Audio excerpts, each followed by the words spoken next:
Դեռևս պարզ չի թե այս պատերազմի հետևանքները եւ արդյունքները ինչպիսին կլինեն։ Երբ որ պարզ կլինի, որ ինչ արդյունքներ կունենա այս պատերազմը, ժամանակ կոնկրետ պատրաստվել պետք է։ Իսկ ներկա փուլում ես կարծում եմ կարևոր է, որ մոնիտորինգը այս իրադրության լինի հնարավորինս բազմաբնույթ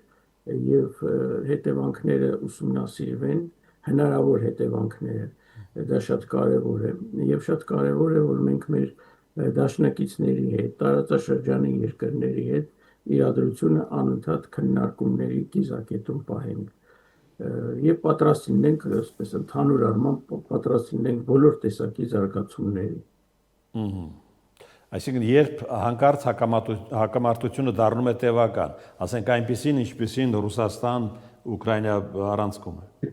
Չեմ կարծում, որ այդպիսի բնույթ կունենա այս հակամարտությունը, այդքան երկար չի տևի։ Ասելով հետևանքները, ես հետևյալ հետևանքների նկատի ունեմ։ Չի բացառվում, որ այս իշխանությունը Իրանում պահպանվի, բայց նաև չի բացառվում, որ իշխանությունը չկարողանա կառավարելիության շրջանակներում պահի երկիրը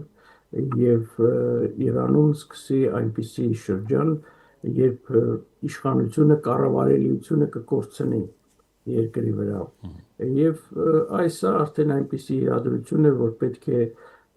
դրան փորձել սպես ընդհանուր պատրաստ լինել, բայց պետք է հասկանալ, թե այդ իրադրությունը իրական կարող է լինել, թե չէ։